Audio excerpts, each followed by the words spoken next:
Hello दोस्तों, नमस्कार। Target classes with Harish sir में स्वागत है। देखते हैं आज की वीडियो का फर्स्ट क्वेश्चन। फर्स्ट दिया गया है विस्मृति कम करने का उपाय है। 4 ऑप्शंस दिए गए हैं। फर्स्ट है सीखने में कमी, सेकंड सीखने की त्रुटिपूर्ण विधि, सी दिया गया है पाठ की पुनरावृत्ति और डी इसमें है स्मरण करने में कम ध्यान देना। तो इसका राइट आंसर हो जाएगा सी, पाठ की पुनरावृत्ति। यानी विस्मृति का मतलब होता है जिसमें व्यक्ति जो कुछ बातों को भूल जाता है, परंतु जब उन्हीं बातों को पुनः उसके सामने दोहराया जाए तो वह उसे याद रखता है। क्वेश्चन नंबर 42, क्रोध व भय प्रकार है। 4 ऑप्शन से दिए गए हैं। अभिप्रेरणा के, संवेग के, परिकल्पना के और डी इसमें दिया गया है मूल प्रवृत्ति के। तो इसका राइट आंसर हो जाएगा बी, संवेग के। बच्चों में संवेग जो है वातावरण, व्यक्तित्व के भावात्मक तत्व एवं परिस्थितियों के प्रति भावों से निर्मित होता है। अर्थात यानी जैसे जैसे बच्चे बड़े होते हैं उनमें संवेगात्मक विकास विकसित होता है। और ये कई प्रकार के होते हैं, जैसे हो गया भय है, घृणा, करुणा, दुख, आश्चर्य इत्यादि। क्वेश्चन नंबर 43, दूसरे व्यक्ति के बाह्य व्यवहार की नकल है। तो इसका राइट आंसर हो जाएगा बी, अनुकरण। बच्चे जो होते हैं वो मतलब अनुकरण के द्वारा ही सीखते हैं। क्वेश्चन नंबर 42, यदि पूर्व ज्ञान व अनुभव नए प्रकार के सीखने में सहायता करते हैं तो उसे कहते हैं। 4 ऑप्शंस दिए गए हैं। फर्स्ट है नकारात्मक प्रशिक्षण स्थानांतरण, बी है सकारात्मक प्रशिक्षण स्थानांतरण, सी है प्रशिक्षण स्थानांतरण और डी दिया गया है सीखना। तो इसका राइट आंसर हो जाएगा बी, सकारात्मक प्रशिक्षण स्थानांतरण। यानी जब कोई व्यक्ति किसी कौशल द्वारा अर्जित ज्ञान का उपयोग किसी दूसरी परिस्थिति के अनुसार करता है तो इस स्थिति को सीखने का स्थानांतरण कहा जाता है। और ये 3 प्रकार का होता है। पहला जो होता है नकारात्मक, दूसरा होता है सकारात्मक एवं शून्य स्थानांतरण। क्वेश्चन नंबर 45, सीखी हुई बात को स्मरण रखने या पुनः स्मरण करने की असफलता को कहते हैं। 4 ऑप्शन दिए गए इसमें। फर्स्ट कल्पना, बी स्मृति और सी है विस्मृति और डी इसमें दिया गया ध्यान। तो इसका राइट आंसर हो जाएगा सी, विस्मृति। यानी यह जो एक प्रकार की मानसिक क्रिया है जिसमें याद की हुई बातें मस्तिष्क से क्या होती हैं, लुप्त हो जाती हैं। मतलब वो चीज़ें नहीं याद रहती हैं व्यक्ति को। यह एक प्रकार की निष्क्रिय एवं नकारात्मक क्रिया है। क्वेश्चन नंबर 46, टर्मन के अनुसार 90 से 100 बुद्धि लब्धि का बालक माना जाता है।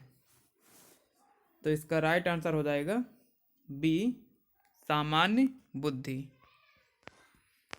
क्वेश्चन नंबर 47, हॉल का सिद्धांत निम्न में से किसकी व्याख्या करता है।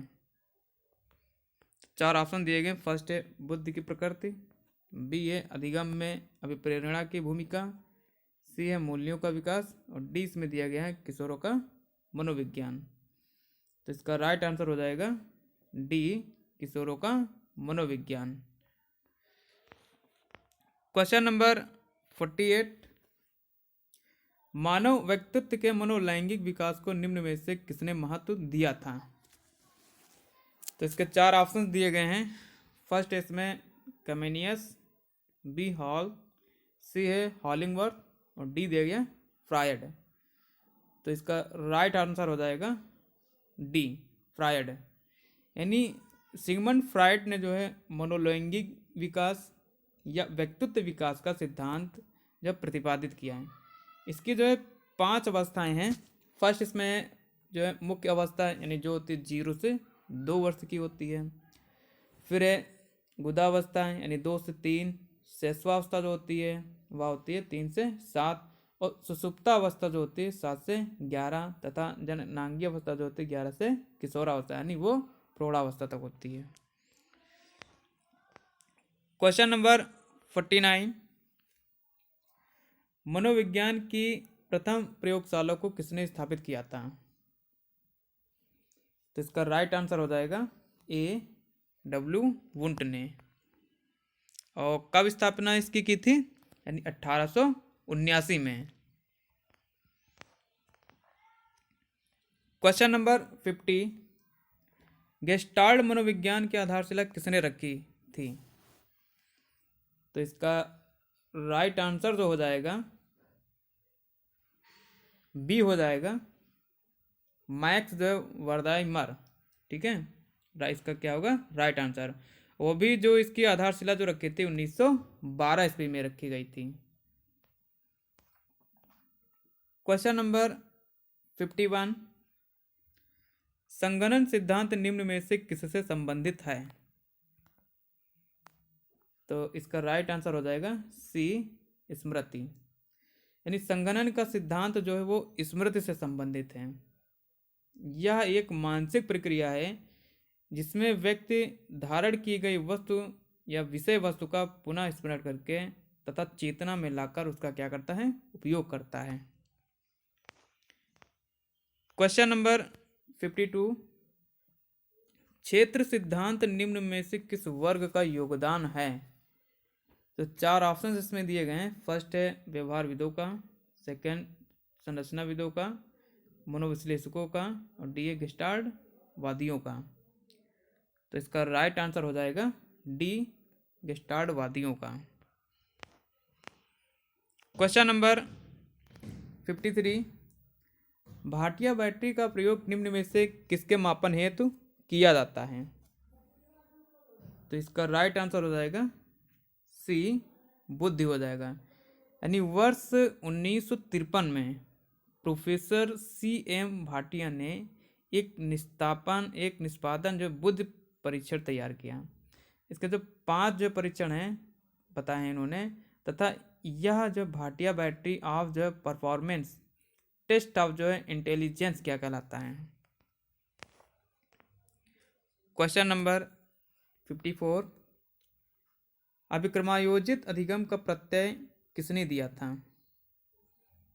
तो यह किसने दिया था? इसका जो राइट आंसर हो जाएगा सी हो जाएगा, स्किनर ने दिया था। क्वेश्चन नंबर 55, व्यवहारिक क्षमताओं में वह सापेक्ष स्थायी परिवर्तन जो कि प्रबलित अभ्यास का परिणाम होता है उसे क्या कहते हैं? तो 4 ऑप्शन से दिए गए हैं। फर्स्ट है अधिगम, सेकंड अभिप्रेरणा, सी है अभिवृत्ति, और डी इसमें दिया गया है अभिक्षमता। तो इसका राइट आंसर हो जाएगा ए, अधिगम। क्वेश्चन नंबर 56, संज्ञान किस बुद्धि के सिद्धांत का हिस्सा है?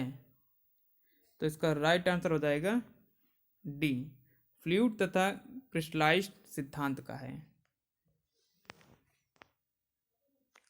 क्वेश्चन नंबर 57, 8 वर्ष के सुधीर की मानसिक आयु जो 10 वर्ष है उसकी बुद्धि लब्धि कितनी है?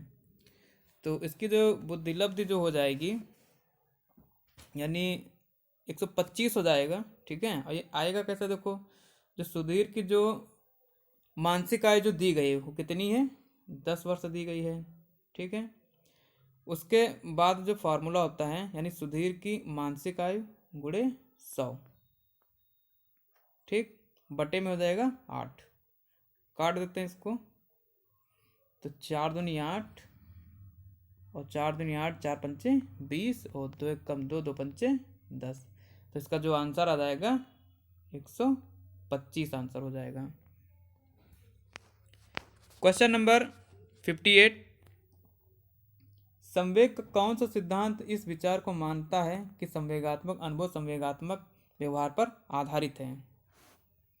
तो इसका राइट आंसर हो जाएगा ये हो जाएगा जेम्स लैंग सिद्धांत। जेम्स लैंग सिद्धांत जो है संवेगात्मक अनुभव जो है संवेगात्मक व्यवहार पर आधारित है। जेम्स लैंग ने अपने एक लेख में एक तर्क दिया है कि ज़्यादातर जो भावात्मक अनुभव शारीरिक जो होता है बदलावों के कारण होते हैं। क्वेश्चन नंबर 59, किसी इच्छा या आवश्यकता में रुकावट पड़ने पर उससे उत्पन्न होने वाला सांवेगिक तनाव कहलाता है, क्या कहलाता है? तो ये हो जाएगा सी, यानी चिंता हो जाएगा। यानी चिंता जो है एक ऐसा संवेग है जिससे किसी इच्छा या आवश्यकता में रुकावट आने पर उससे उत्पन्न होने वाला तनाव क्या है? संवेगिक तनाव है। क्वेश्चन नंबर 60 जो दिया गया है, कोलबर्ग का सिद्धांत निम्न में से किस विकास से संबंधित है? तो इसका राइट आंसर हो जाएगा सी, नैतिक विकास। धन्यवाद।